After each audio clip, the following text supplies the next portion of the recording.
The growl cut through the snow like a warning shot. Evan froze mid-step as a gray wolf stepped onto the trail, teeth bared, hackles raised. Mateo slid to a stop behind him, rifle trembling in his grip.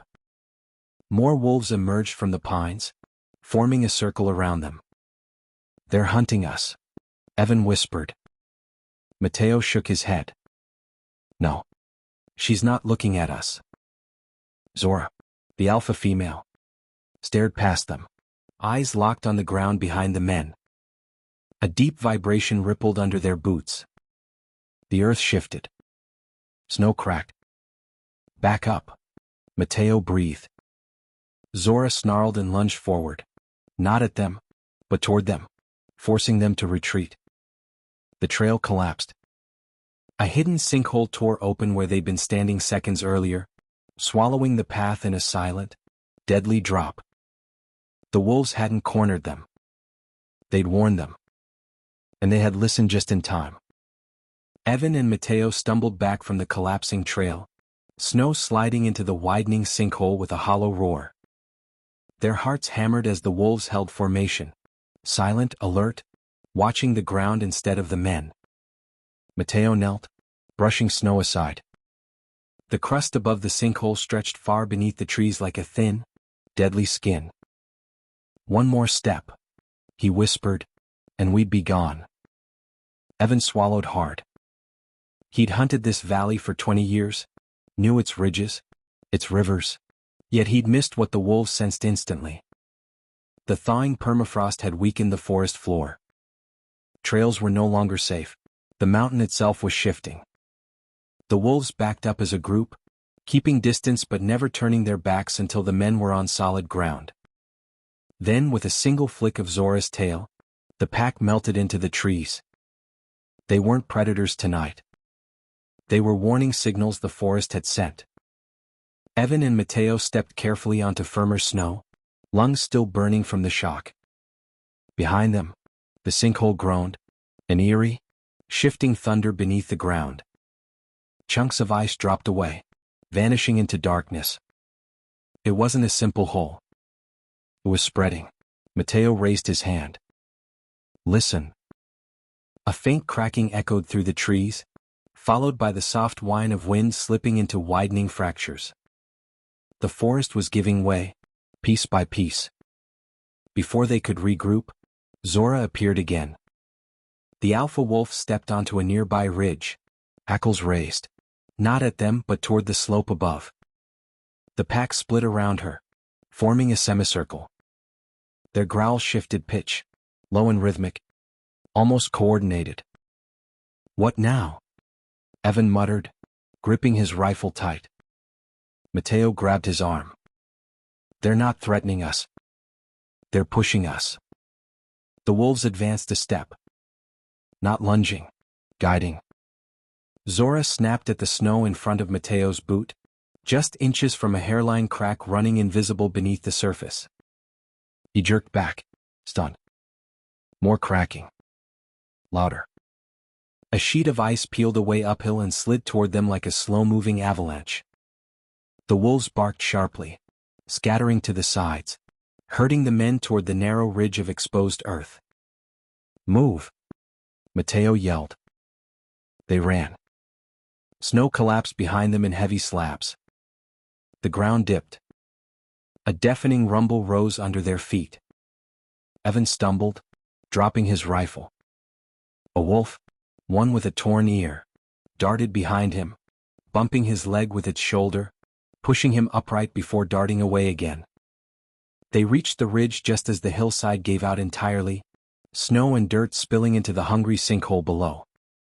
Silence followed, thick and unreal. Evan bent over his knees, gasping.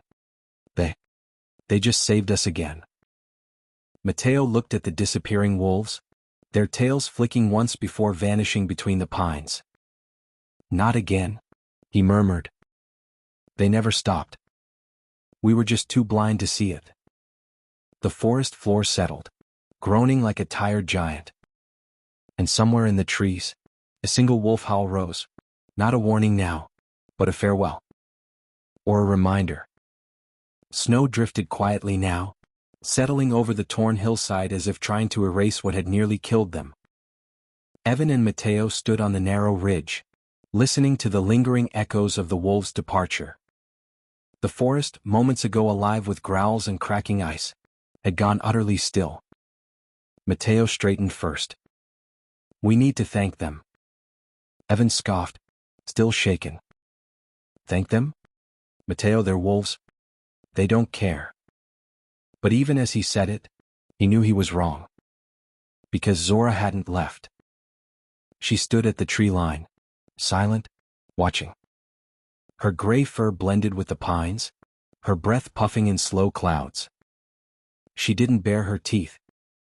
She didn't growl. She simply met their eyes with an expression Evan couldn't name. Not a threat.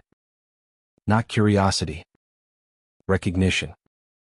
Matteo took a cautious step forward. Zora didn't retreat. Her head tilted slightly, as though confirming the men were unharmed. Behind her, two younger wolves appeared, small, nervous, sticking close to her legs. Pups nearly grown. Apprentices in the ways of the wild. The realization hit Matteo first. "They showed them this," he whispered. "This teaching moment." Evan blinked. "Teaching? Teaching what?" "How to warn," Matteo said. "How to guide. How to protect the valley." His voice softened.